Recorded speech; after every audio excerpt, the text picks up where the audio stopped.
Los príncipes confinados en la torre imagina una mesa antigua en un laboratorio subterráneo, iluminada por una lámpara parpadeante. Sobre ella, un mapa amarillento de Londres medieval, con la torre marcada en rojo.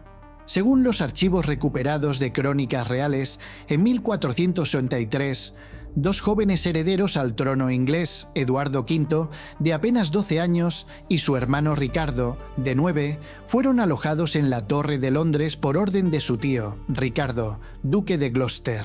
Lo que empezó como una supuesta medida de protección se convirtió en un enigma que borró una línea sanguínea entera. Los muchachos fueron avistados jugando en los jardines durante las primeras semanas de verano, sus figuras infantiles recortadas contra las murallas grises. Luego, sin anuncio ni rastro, se desvanecieron. Ningún cuerpo emergió, ningún decreto oficial explicó su ausencia. La rama directa de la Casa de York, forjada en las Guerras de las Rosas, se extinguió en silencio, dejando un vacío que alteró el curso de la monarquía.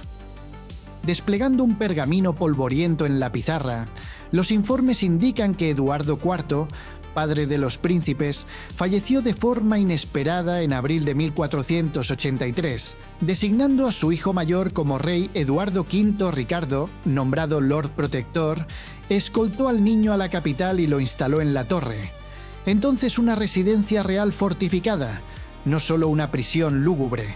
Semanas después, el hermano menor se unió a él, supuestamente para su seguridad. Pero los vientos políticos cambiaron rápidamente. Ricardo alegó que el matrimonio de Eduardo IV era inválido, declarando a los príncipes ilegítimos. El Parlamento, bajo presión, lo aceptó, y Ricardo fue coronado como Ricardo III en julio de ese año. Los muchachos siguieron confinados, visibles en los patios al principio, pero las observaciones cesaron abruptamente en el verano. Testigos aseguran que no hubo proclamas públicas, ni funerales, ni búsquedas oficiales. La línea de York, que había derramado sangre durante décadas por el trono, se evaporó con ellos.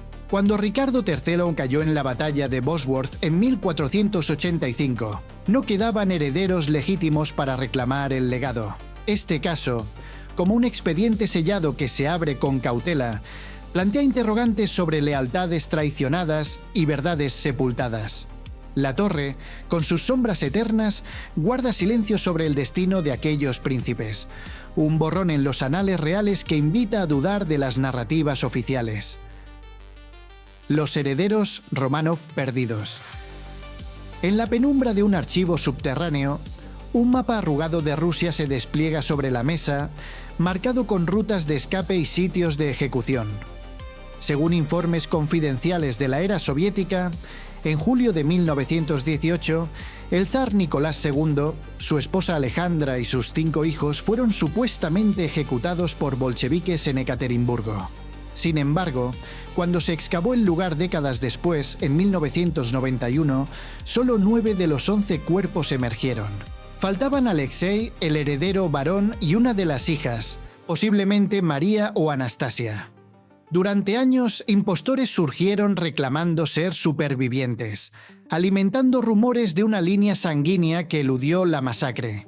En 2007, un segundo sitio reveló fragmentos óseos, pero las pruebas de ADN han sido disputadas, y la Iglesia Ortodoxa rusa mantiene la investigación abierta, cuestionando la veracidad de los hallazgos. Esta rama de los Románov, que gobernó el imperio más vasto del mundo por 3 siglos, parece haberse disipado en un velo de incertidumbre, dejando ecos de posibles encubrimientos. Deslizando un expediente polvoriento bajo la lupa, los archivos detallan que la familia Románov fue confinada tras la Revolución de 1917, trasladada a Ekaterimburgo bajo vigilancia bolchevique. En la noche del 16 al 17 de julio de 1918, fueron conducidos a un sótano y, según relatos oficiales, fusilados en masa.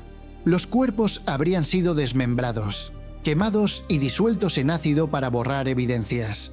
Testigos cruzados, como guardias bolcheviques, aseguran que todos perecieron, pero las narrativas varían. Algunos hablan de disparos caóticos, otros de un caos que podría haber permitido fugas. La cuenta oficial soviética insistió en la eliminación total, pero rumores persistieron, impulsados por impostoras como Anna Anderson, quien hasta su muerte en 1984 mantuvo ser Anastasia, respaldada por supuestas coincidencias físicas. La exhumación de 1991 identificó 9 esqueletos: Nicolás, Alejandra, 3 hijas y sirvientes. Pero los 2 niños ausentes avivaron especulaciones. En 2007, fragmentos carbonizados aparecieron cerca, y pruebas de ADN los vincularon a los Romanov, completando el recuento. No obstante, la Iglesia Ortodoxa rechazó los resultados, alegando fallos metodológicos, y en 2015 reabrió el caso citando circunstancias no esclarecidas. Instituciones oficiales rusas han clasificado documentos relacionados, limitando accesos y alimentando teorías de manipulación forense. Este expediente, como un rompecabezas con piezas extraviadas, expone cómo una dinastía centenaria se desvaneció en la niebla de la revolución, con evidencias que invitan a cuestionar las versiones oficiales. Los señores de Cahokia. En el centro de la mesa, bajo luz tenue, un trozo de arcilla resquebrajada muestra marcas que un día fueron símbolos de poder. Según los registros arqueológicos, hacia el año 1350 d.C., la ciudad de Cahokia, la mayor urbe precolombina al norte de México, situada donde hoy se alza San Luis, experimentó un colapso abrupto. Las excavaciones describen una élite poderosa, hereditaria y ritualizada que gobernaba desde montículos monumentales de tierra. Aquellas familias controlaban el comercio, dirigían ceremonias y eran enterradas con fasto, símbolos de una aristocracia consolidada. Y sin embargo, en una sola generación, esa línea de sangre desapareció. Los complejos residenciales de Minobsetom, los gobernantes fueron incendiados, sus templos reducidos a cenizas y sus cuerpos nunca hallados. Consultando informes de campo almacenados en cajas de metal, reconstruimos un panorama inquietante. Cahokia albergaba entre 20.000 y 40.000 habitantes, una densidad impensable para la Norteamérica precolombina. En el centro, la montaña Monks Mount servía como palacio y santuario. Restos cerámicos y joyas de cobre indicaban continuidad dinástica. Los signos de estatus, cráneos deformados, adornos idénticos, emblemas reproducidos generación tras generación, prueban que el poder se heredaba. Luego, bruscamente, los registros materiales se interrumpen. Hacia 1350, los estratos de combustión aparecen solo en las residencias nobles. Las zonas comunes muestran abandono gradual sin violencia. Los incendios fueron intensos y dirigidos. La ausencia de restos humanos en los recintos del poder sugiere que los gobernantes no murieron allí cuando todo ardió. Habían desaparecido. Los equipos que excavan Cahokia desde mediados del siglo XX han buscado esos linajes en otros enclaves contemporáneos del Mississippi y del Ohio. Ninguno presenta continuidad simbólica ni genética. Las élites que dominaron durante generaciones se desvanecieron sin huella. Cuando los exploradores franceses llegaron 2 siglos después, los pueblos indígenas de la región recordaban las colinas artificiales, pero ignoraban quién las construyó ni qué dinastía reinó allí. La memoria cultural había sido borrada. Ningún mito local preservó sus nombres. En la penumbra del archivo, la pizarra muestra un patrón repetido que inquieta. Poder concentrado, fin repentino, desaparición completa. Cahokia no solo perdió a sus gobernantes, perdió la explicación misma de su caída. Lo que se conserva no es la historia, sino el vacío meticuloso que la sustituye. La estirpe Comneno. En los archivos bizantinos conservados bajo llave en el monasterio de Batopedi, se menciona una dinastía cuya extinción desafía la lógica. Los Comneno gobernaron el Imperio bizantino durante más de un siglo, entre 1081 y 1185. Bajo su poder, la capital Constantinopla floreció. Tenían soldados, alianzas matrimoniales y un aparato burocrático que documentaba incluso los nacimientos de sobrinos lejanos. Su árbol genealógico era extenso, su linaje, vigilado por copistas imperiales. Pero en septiembre de 1185, con la caída del emperador Andrónico I Comneno, la familia desapareció por completo. No solo los parientes cercanos. Cada miembro del linaje registrado murió en un plazo de 2 semanas, en distintos puntos del imperio, desde Grecia hasta Armenia. La coincidencia temporal, en una era sin comunicación rápida, es lo que hace que este caso siga figurando entre los más desconcertantes del archivo imperial. Según documentos recuperados de los anales bizantinos, Andrónico I Comneno fue derrocado tras una revuelta palaciega brutal. Los testigos describen un linchamiento público en Constantinopla, su cuerpo arrastrado por las calles, su nombre borrado de las inscripciones. Lo habitual en las luchas internas.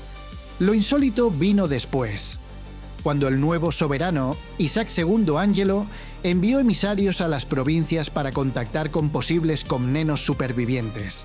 Quizás enemigos, quizás aliados, descubrió que ninguno estaba vivo.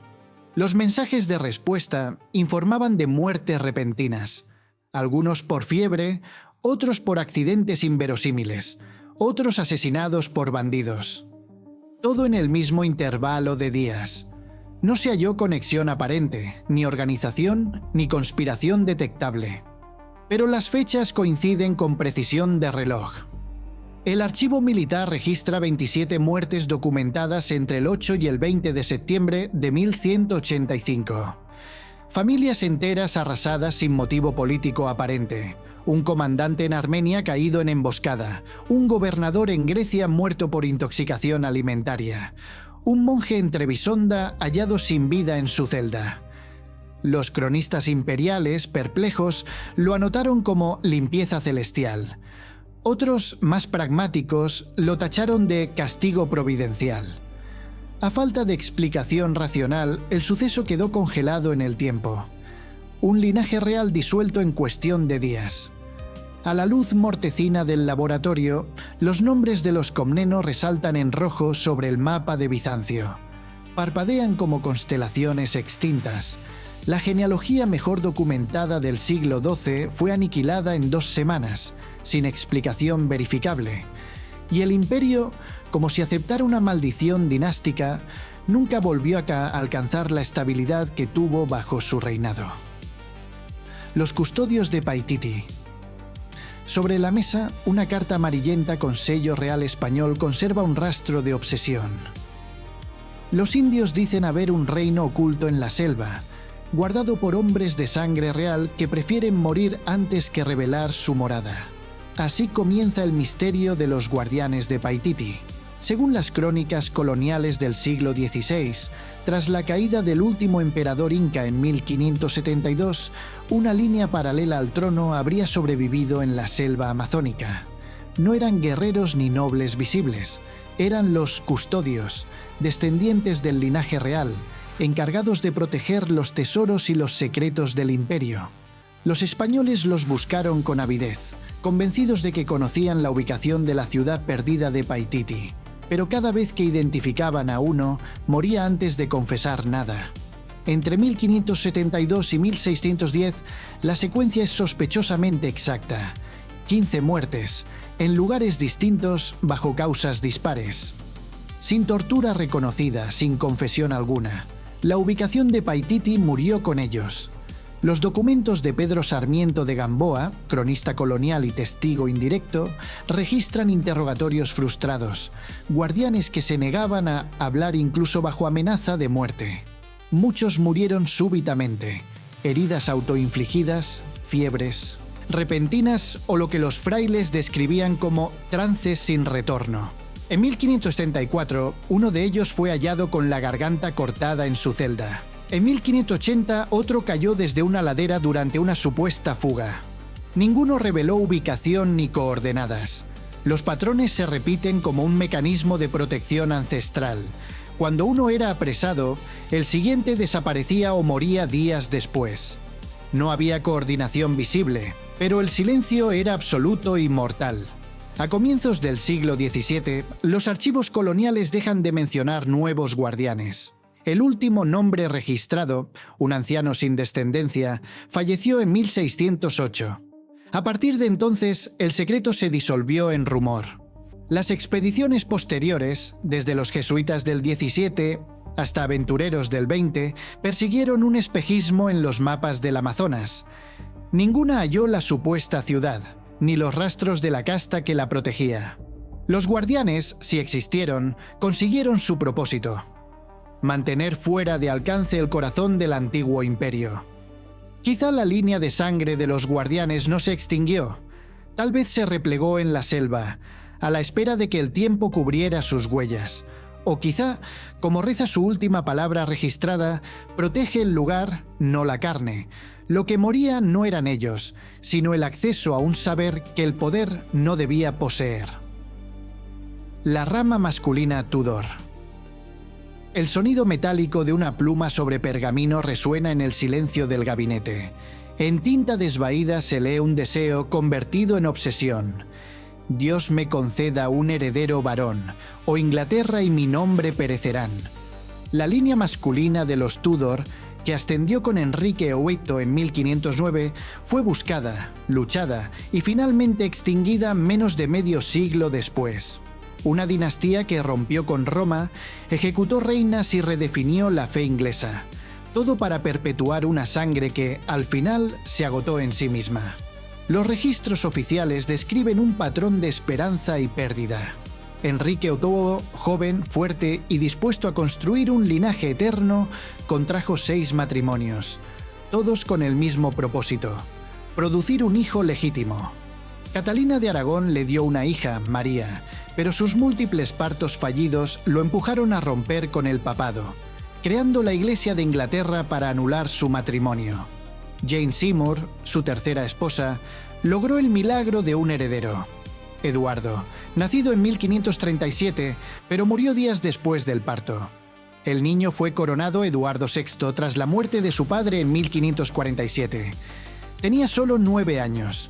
Reinó 6 antes de caer enfermo de tuberculosis. Murió a los 15 sin descendencia. Con él murió también la legitimidad masculina Tudor. Pero el linaje tenía otra vía posible: Henry Fitzroy, el hijo ilegítimo de Enrique con su amante Elizabeth Blount. El rey lo reconoció públicamente, lo nombró duque y algunos documentos privados insinúan que planeó legitimarlo si no nacía un heredero legal. Fitzroy era joven, sano, apuesto, cualidades que Inglaterra veía con alivio. Pero en 1536, a los 17, murió de forma repentina. La causa oficial: consunción, término ambiguo con el que se ocultaban entonces infecciones o envenenamientos. No hubo autopsia, no hubo ceremonia pública. Su cuerpo fue trasladado con una discreción que contrastó con su rango. 2 años después de su muerte, nacería Eduardo, y 20 años después, toda la herencia masculina Tudor estaría extinguida. En la sala fría del archivo, la genealogía Tudor se traza como un esquema de líneas que se apagan. Las ramas masculinas terminan en fechas que convergen con precisión trágica. Es como si cada intento por preservar la sangre la hubiera debilitado aún más. Enrique VIII levantó iglesias, derribó monasterios y cambió el curso de Europa para perpetuar un apellido. Pero los registros confirman que, 20 años después de su muerte, ningún Tudor varón quedaba con vida. La ironía permanece. El rey que desafió a un papa para sostener su linaje fue quizá el artífice involuntario de su desaparición. El legado Medici olvidado. Sobre la vitrina, un mechón de cabello revelado por microscopía moderna aún conserva trazas de arsénico. El informe químico confirma lo que los cronistas renacentistas solo insinuaban. La muerte se sirvió en copa dorada. En 1587, el gran duque Francesco I de Medici y su esposa, Bianca Capello, murieron con horas de diferencia en su villa de Poggio a Caiano.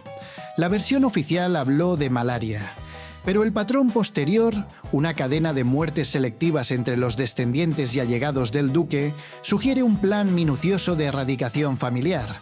En menos de 2 años, la rama completa de Francesco desapareció, dejando el camino libre para su hermano, Ferdinando, recién renunciado al cardenalato, que consolidó sin resistencia el poder en Florencia. Consultando los informes médicos conservados en el Archivio di Stato, se observa una cronología inquietante. Francesco, viudo de Juana de Austria, había contraído matrimonio secreto con Bianca, una veneciana sin linaje noble. Su unión escandalizó a la corte y provocó la ruptura con Roma. Ferdinando, cardenal y segundo en la sucesión, nunca lo perdonó. En octubre de 1587, los esposos fueron hallados gravemente enfermos después de una cena privada. Murieron en 2 días. Apenas fueron enterrados, los hijos de Francesco empezaron a enfermar. Antonio, su primogénito, falleció en 1588. Giovanni, pocos meses después, en un accidente de caza confuso. Incluso los sirvientes y parientes políticos de Bianca murieron repentinamente o desaparecieron de los registros ciudadanos. En 24 meses, ningún descendiente directo de Francesco I seguía vivo.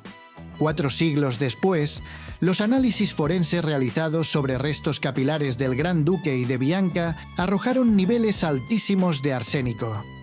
Las conclusiones son claras: envenenamiento prolongado. Pero lo que el laboratorio no puede explicar es la eliminación sistemática de toda su descendencia. Algunos historiadores atribuyen los hechos a una operación discreta de limpieza dinástica dirigida por Ferdinando I, pero la precisión temporal y geográfica supera las capacidades de control de la época. Otros hablan de una conspiración más amplia, apoyada en la red de banqueros y cardenales que financiaba al Vaticano. En los márgenes del documento, una anotación apenas legible parece cerrar el expediente con fría ironía. El poder no se hereda, se disuelve. Esa frase, sin autor identificado, marca el fin de la línea de Francesco de Medici. Dejó tras de sí solo retratos, laboratorios de alquimia sellados y una dinastía reducida a polvo tras 2 años de sospechoso silencio.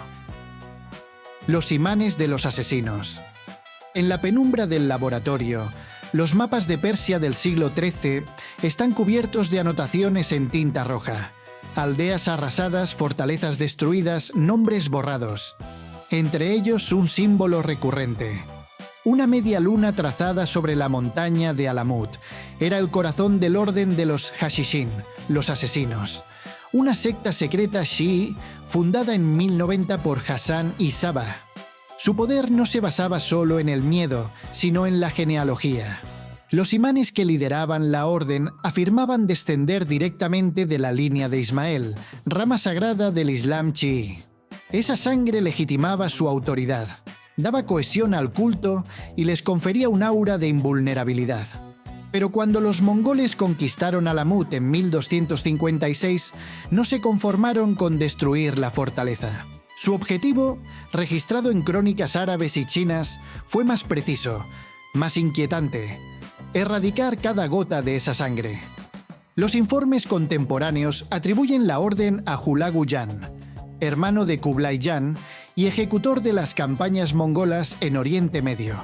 Tras capturar Alamut, sus hombres incautaron los archivos internos del orden, genealogías detalladas, registros rituales y listas de familiares del último gran imán, Rukn ad-Din Kursa. Pocos días después, comenzó la caza.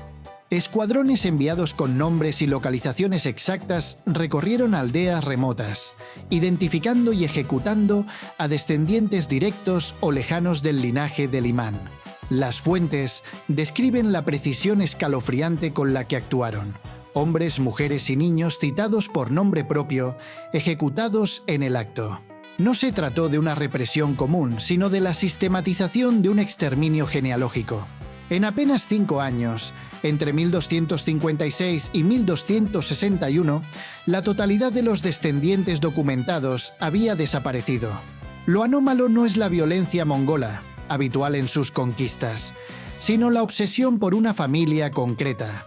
Las fuerzas de Hulagu destruyeron castillos y bibliotecas, pero reservaron un esfuerzo particular para eliminar a toda una línea de sangre, como si temieran que esa herencia simbólica pudiera revivir la orden.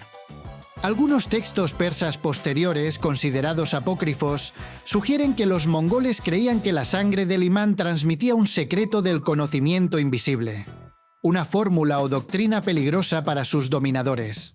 En el tablero iluminado del despacho, los nombres del linaje Imamí forman una constelación rota. Lo que fue una genealogía sagrada se convirtió en un vacío perfecto, una desaparición tan completa que aún hoy marca el límite entre la historia y la leyenda. Algunos investigadores modernos sospechan que tras la justificación religiosa se ocultó un gesto más antiguo: el miedo de los poderosos a una sangre que simboliza insurrección. Y así, en 1261, concluyó un experimento de poder basado en la fe y la herencia, borrado por la fuerza misma que pretendía dominarlo. La aflicción Habsburgo. Los informes clínicos conservados en Viena y los retratos de los siglos XVIII y XIX ofrecen algo más que un linaje. Muestran un legado genético que pareció conspirar contra sí mismo.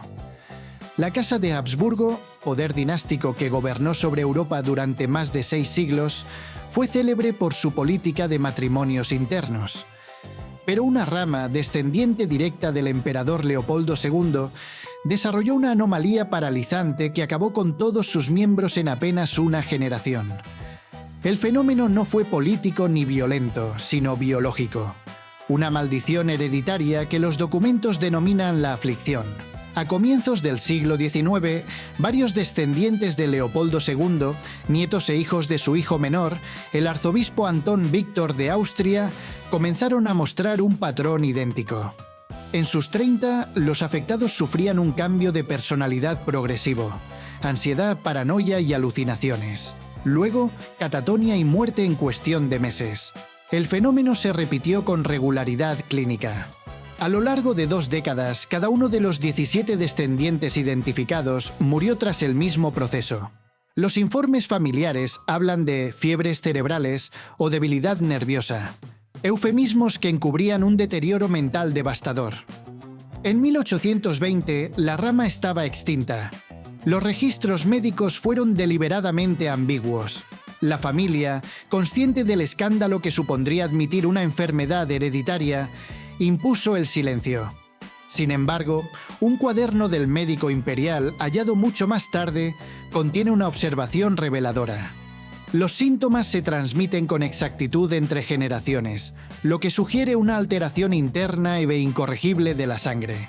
Si uno revisa las fechas de defunción, la cadencia parece diseñada con precisión matemática. En 1806, el primer caso confirmado. En 1830, el último descendiente. Ni un superviviente documentado. La heredabilidad exacta del trastorno sugiere que el gen letal viajó intacto por línea paterna, desintegrando la descendencia antes de alcanzar una tercera generación. La ironía histórica es que los Habsburgo emplearon la endogamia para proteger su pureza de sangre, generando el propio defecto que acabaría borrándolos. La aflicción Habsburgo fue menos un misterio médico que un espejo genético de la ambición dinástica. Un linaje que quiso dominar Europa y terminó combatiendo un enemigo interior, invisible e implacable. Las guardianas del tiempo. Entre los legajos coloniales almacenados en Lima existe un conjunto de documentos que los cronistas españoles nunca pudieron explicar del todo. Datados en 1687, pertenecen a un misionero llamado Fray Domingo de Talavera y describen un hallazgo que desafiaba la lógica: un monasterio andino habitado por una sola familia, conocida como las Guardianas del Tiempo, había quedado completamente vacío. Los instrumentos astronómicos aún estaban dispuestos, las lámparas de aceite encendidas consumidas hacía pocos días, los registros en orden, pero ni un solo habitante. 40 personas, hombres, mujeres y niños, 4 generaciones de astrónomos hereditarios se habían desvanecido. Ningún rastro de huida, ninguna señal de violencia. Solo una nota escrita en una mezcla de quechua y latín. El cálculo está completo. La puerta está abierta. Hemos pasado. Las guardianas del tiempo, según los archivos tempranos del virreinato, eran descendientes de los sacerdotes astrónomos del Imperio Inca. Tras la conquista española, se les permitió mantener un pequeño monasterio en los Andes debido a su utilidad para el calendario agrícola y religioso. Los sacerdotes coloniales los consultaban periódicamente sobre eclipses, estaciones y reformas del calendario juliano. Su precisión impresionaba a las autoridades. Sin embargo, el aislamiento al que vivían sometidos había transformado aquella comunidad en una especie de cápsula de perpetuación del conocimiento. El saber astronómico se transmitía por linaje, de padres a hijos, una línea cerrada y vigilada. El último informe antes de la desaparición, fechado en diciembre de 1686, menciona que las guardianas trabajaban en una secuencia de cálculos sobre un evento celeste inminente. Los cuadros astronómicos encontrados por Fray Domingo muestran complicadas tablas de movimiento planetario, acompañadas de símbolos desconocidos. Ninguno de los documentos posteriores intenta descifrar las ecuaciones. La Iglesia se limitó a cerrar el caso bajo el término abandono voluntario. Pero en los márgenes de algunos registros eclesiásticos posteriores aparecen notas inquietantes. No hubo cuerpos, no hubo viaje, solo la apertura. El cálculo está completo, la puerta está abierta. Aquella frase final funciona como epitafio y ecuación. Última señal de una familia que midió los cielos hasta cruzar el límite de su propia existencia. Los archivos están cerrados. 10 líneas de sangre dispersas en siglos y continentes concluyen en un mismo vacío: la extinción. Desde los Miam, príncipes ingleses confinados en piedra, hasta los astrónomos andinos silenciados por el tiempo, todas comparten un patrón que ni la historiografía ni la ciencia han logrado descifrar por completo. Algunos casos revelan conspiraciones humanas, otros simples quiebras biológicas. Pero en todos aparece una constante: el esfuerzo deliberado, político, natural o simbólico, por borrar la continuidad de una herencia. En los expedientes observados, los métodos cambian: envenenamiento discreto, exterminio militar, fiebre genética o desaparición sin rastro. Sin embargo, los efectos son idénticos. Donde hubo genealogías extensas, solo quedan fragmentos. Documentos sellados, páginas arrancadas, ADN negado. Como si la historia misma actuase con voluntad de borrar determinados apellidos. Los reinos se reescriben sobre el silencio. La historia oficial los clasifica como leyenda. Los archivos confidenciales los agrupan bajo otra categoría: extinciones útiles. Cuando un linaje desaparece, algo se conserva. Puede ser un saber, una fórmula, una advertencia. En el fondo del laboratorio, entre frascos numerados y genealogías interrumpidas, queda la sospecha de que ninguna de estas familias murió del todo. Quizás sus nombres se borraron de los registros, pero su huella persiste en cada pregunta que dejan atrás. Porque a veces la verdad no se destruye, solo se esconde donde la historia no puede seguirla.